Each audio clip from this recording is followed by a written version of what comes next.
Hey, what's up guys? Welcome back to ArchiHacks, and today we have another very exciting tutorial. We're gonna take a look at creating this beautiful perspective section rendering. So as you can see, this rendering is originally done by KL Chen, and I'm not exactly sure what kind of tools that he used, but we're gonna try to replicate this using Rhino and V-Ray today. So everything you're going to be seeing in today's video will be done on a Precision 3650 tower, which is the Dell's latest computer that is designed specifically for creative workers, such as people who are working on 2D and 3D graphics. We will also utilize Dell's ultra-sharp 32 4K HDR monitor, which is a color-accurate monitor for professionals. And this video is jam-packed with tips to optimize your workflow, so make sure to stick around till the end to learn all about it.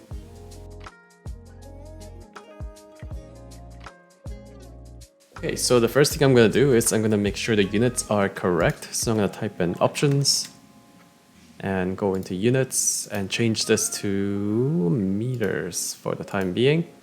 And let's create a quick placeholder for the floor plates. So I'm going to go ahead and create some boxes. Yeah, let's try that. And then we'll make the floor plate about... Okay, I'm going to make our view shaded. Alright, cool. So here is our floor plate, and since this is a office, we probably want this to be pretty high up. So let's do, let's say like 4 meters, and we'll copy that over one more time, like so. So those will be the 3 floor plates. And now we'll also put up a facade, which is going to be on the other side.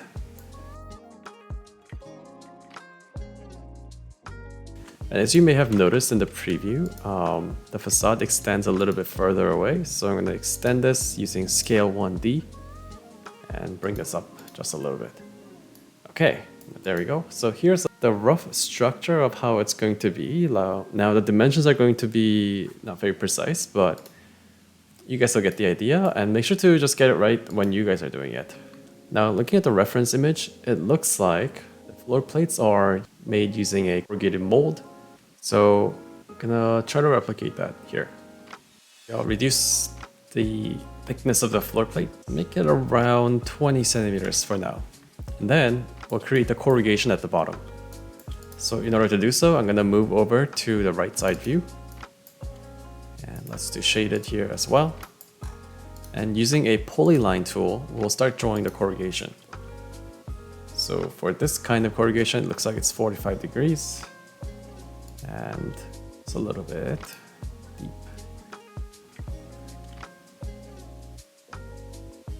Scale this down. Okay, now let's array this by, let's say 20. Each other. Great. Okay, so even now the corrugation looks a little too big, so I'm going to use scale 2D to scale this down. Like all the way down to this much. Yeah, maybe we could use another copy of this one, like so. And that looks pretty good. Okay, so what I'm actually going to do is I'm going to scale this down again. So using a polyline tool, I'm going to draw the rest of the slab. So let's make this around 20 centimeters as mentioned earlier. And then extend this all the way against the wall and bring it down. We'll use fillet to complete the curve. And let's join everything into a closed curve. Alright, so now that it's ready, this is ready to be extruded. So I'll use a tool, extrude curve, to extrude it all the way. And in the options, I'll make sure this is solid. So solid equals yes. And then click all the way to the end. Okay, perfect. We don't need this curve anymore, so I'm going to go ahead and delete this and make a couple copies so that we can replace these floor plates. Now, the next thing I want to look at is the I-beams that are in the structure. So again, let's go over to the right side view and start drawing in some I-beam.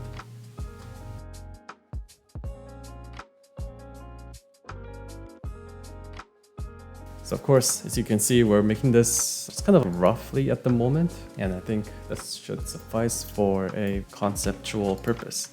Okay, and there we go. So we used curved boolean to create the outline of all 3 boxes. Now I'm going to go ahead and extrude it like we did with the slab. And we'll extend it all the way to the edge, like so.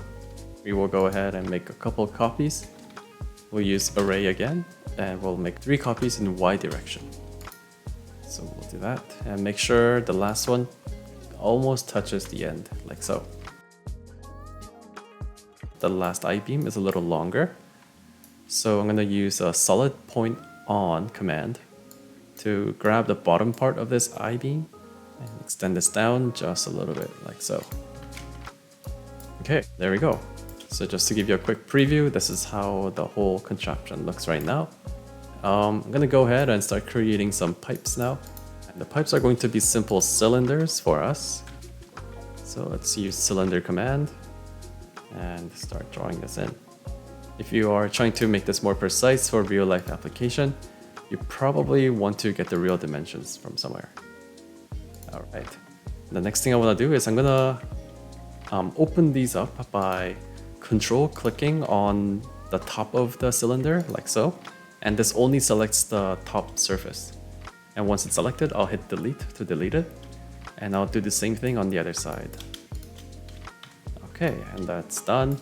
And I'll use offset surface command to add some thickness to this.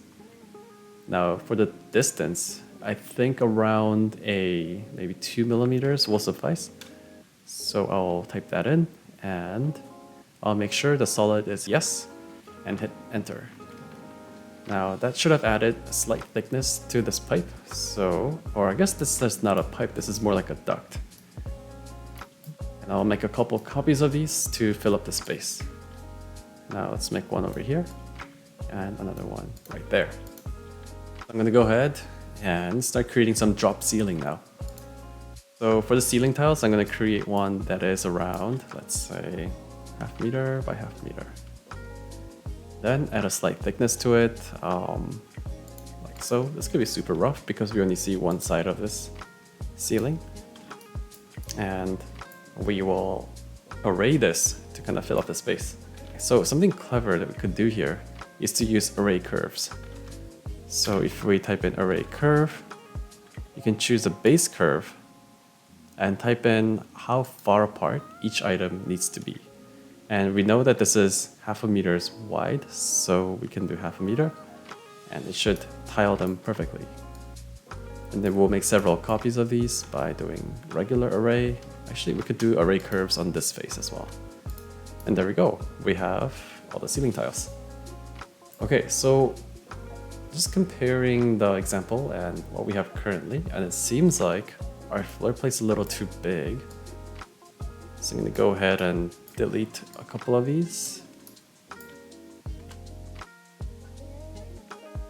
And actually use scale 1D to reduce the depth of our floor plates.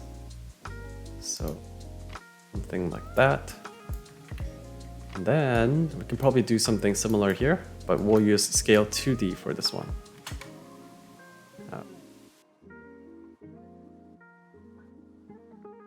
That's a little more close to the example, so that's looking pretty good. All right, I'm gonna bring these tiles up to the ceiling, to somewhere like so. And we'll create some structures to hold these guys up. So the first thing will be the ceiling ties. So I'm gonna create some more cylinders. And this time, it'll be hanging from above. For the radius, we'll do 2 millimeters. And then we will make it extend all the way to the ceiling, like so.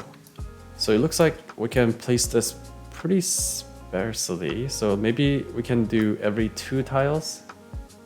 And in the X direction, we will do 15. And the Y direction, we will do about 6. And in terms of the spacing, we'll do 1 meter by 1 meter. When that's ready, we'll hit enter. And yeah, supports are created. So yeah, I'm gonna go ahead and group these guys so that we can select them all together later. And just make sure we don't have anything overflowing. Great. Okay, there we go. So we have the ceiling supports.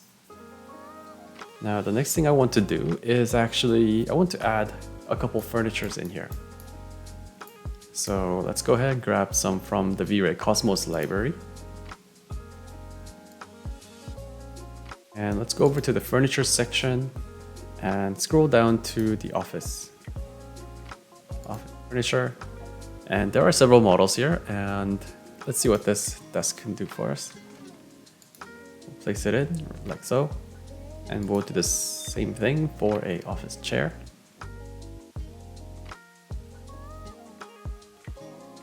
Okay, so let's just grab a couple laptops. So I'm gonna go ahead and place this laptop on the desk. So we have a desk ready, and we will use similar array technique to make copies of these. So let's create, let's say 4 copies as the example had. The X direction. From here to there. Okay. And we'll make another copy, but this time we're gonna mirror this so that they're facing each other.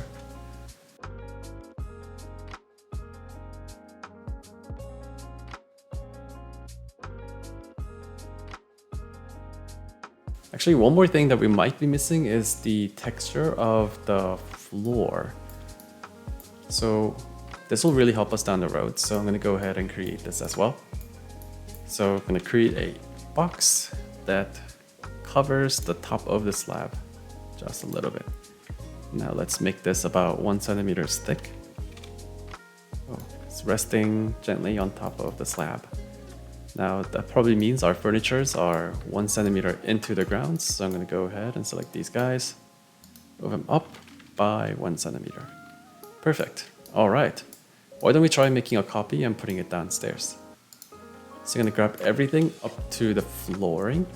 Actually, we already have the slab, so I'm going to exclude the slab as well and put it right downstairs. And I'll grab the top right corner as a reference point and make sure we get it exactly in the right place. There we go. And yeah, now we have 2 floors complete. Now it looks like a massive office now. Okay, now let's take a look at how we can texture this to kind of... Okay, so I'm gonna take a quick pause here to create the window. Let's grab the wall that we created earlier and shrink it down. Let's make this about 5 centimeters, at least. And then array them a meter apart. There we go. So we're probably gonna have some sort of shadow box or some kind of coverings for the mechanical area. So I'm gonna create a box to cover that part up.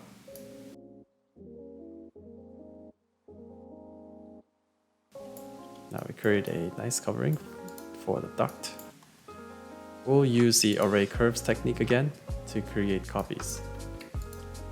Now, one cool technique is that you can use a cell last to select all the objects that you have just created. And I'll copy them over. Now, one last thing that I want to add is glass. So I'm gonna start separating these into different layers.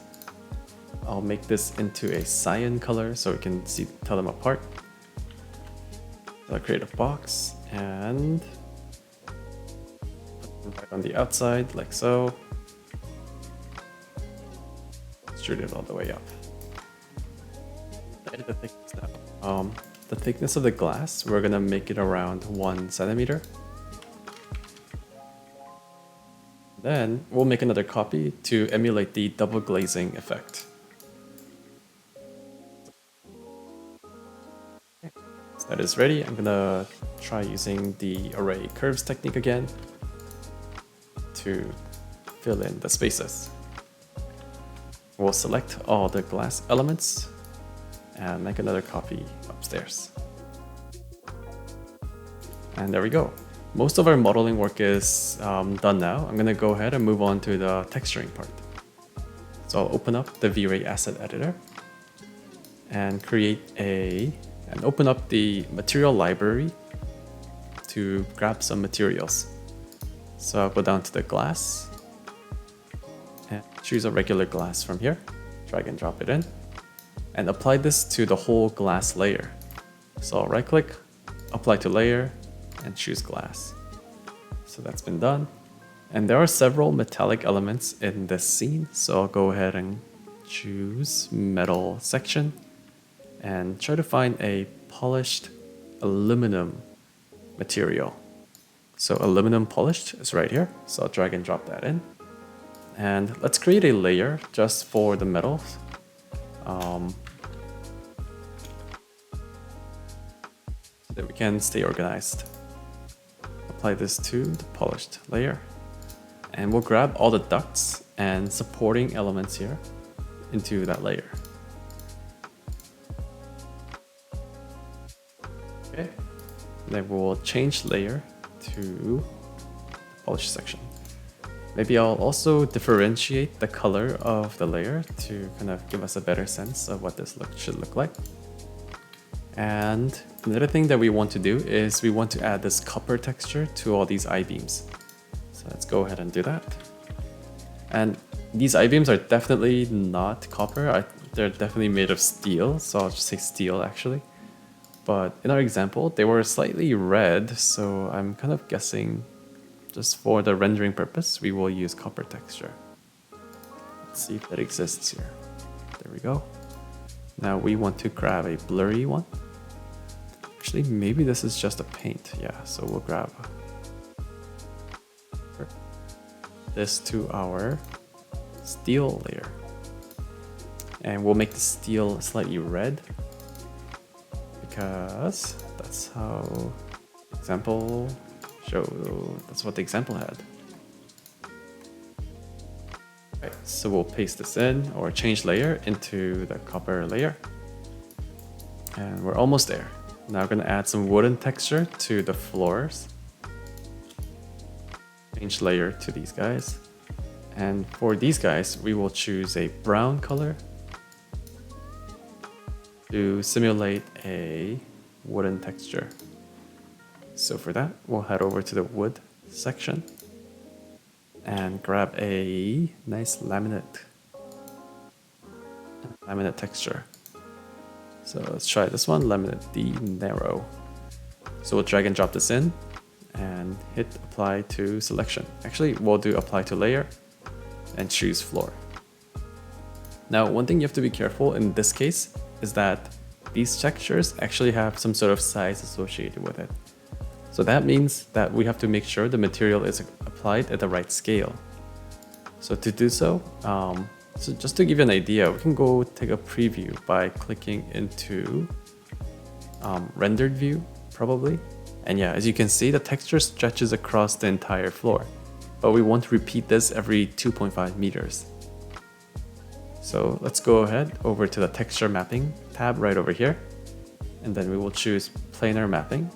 Okay, and then we'll grab a corner right here and choose the correct dimensions that we want to use. So according to V-Ray, the texture is supposed to be 2.5 meters by 2.5 meters. So we will specify that dimension. And as you can see, immediately, you can see that the floor has been scaled to the right size. Now there are little gaps between the facade and the floor plate and all that, but I don't think it'll be very visible from the angle that we're rendering them. So I'm hoping that it should be fine. So here's roughly how our scene looks like right now. And I'm going to use the V-Ray's Light Gen tool to explore a variety of lighting setups. So let's go over to the V-Ray toolbar and choose Light Gen. Choose I'm not sure if this is exterior or interior at this point, but we'll choose exterior and generate some variations.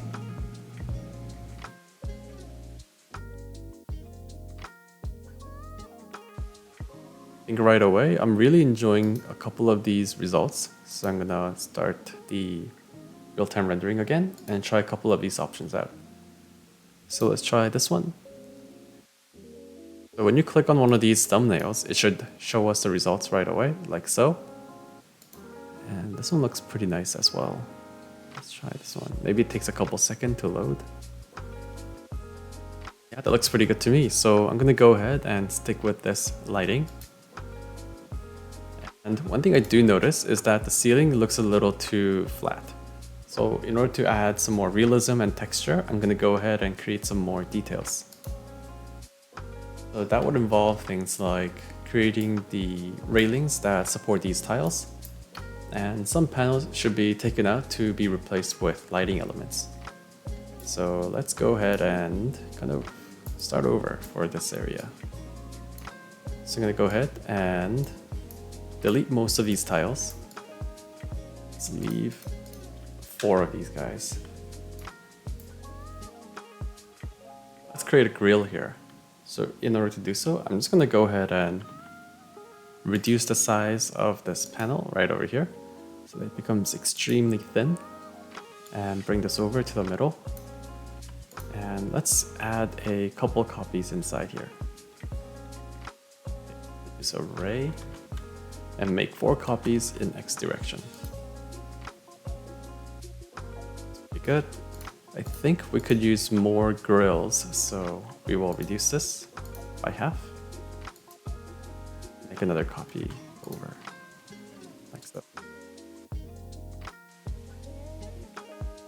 Once that is done, I'm gonna copy all of these guys and rotate it by 90 degrees so that we complete this waffle-shaped geometry. Once that is ready, I'm gonna grab all of these grills and place them correctly. So I'll move this over in this direction. It's pretty good. Okay, I'm gonna group these guys, and along with all of these other regular panels, we can start creating some copies. So we'll do another array. In X direction, we will create 15. In Y direction, we will create 6. And just 1 in Z direction. So now we have a pretty nice looking array of lighting grills right up there. And now I'm gonna start adding some more strips of structure to support the drop ceiling. Now I'm just gonna fast forward this part because it's pretty much a repetition of everything we've been doing. And yeah, that's pretty much it. We're gonna make some more box geometries and add some metallic texture to it. Now I might want to take all these grills and make these metallic as well. I think that'll look pretty good. Okay, well, here's a rough idea.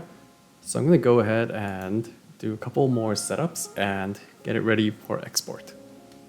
So let's stop the rendering and start up a V-Ray tab and increase the render quality. So for the output, let's set it up to be 1920 by 1080p. We'll also enable denoiser. And we will use V-Ray denoiser. And okay, so instead of interactive rendering, we'll turn that off. We'll also turn off progressive rendering and leave the quality the way it is. Now, one of the advantages of working with Dell's Precision Workstation is that they come with a top-of-the-line NVIDIA graphics card. Having a RTX enabled graphics card means that you can leverage the power of hardware acceleration to increase the speed of your rendering. So if any of you guys are looking for an upgrade for your computer, make sure to keep an eye out for NVIDIA graphics card when you're shopping. Now I'm going to go ahead and change our camera settings just a little bit. So I'm going to change our projection mode to 2-point perspective. And I want this lens length to be a little smaller to create more wide angle effect. So for that, I'm going to reduce this down to about 20. Okay, that looks pretty good. Let's try rendering this again. Okay, there we go. Look at this beautiful rendering. But as you can see, with V-Ray and Rhino, you can create these kind of detailed section perspective in a relatively quick and easy way, and the result is super impressive. I hope you guys learned a lot about improvising with complicated models and working with heavy files. And of course, again, thank you Dell for sponsoring this video and sending us the machine. We are happy to report that it is a solid, powerful, and reliable machine that we can easily recommend to all students and professionals out there. So those who are looking for a reliable desktop, go ahead and take a look in the link in the description. So that being said, it's been Ben from ArchiHacks, and I'll see you guys in the next one.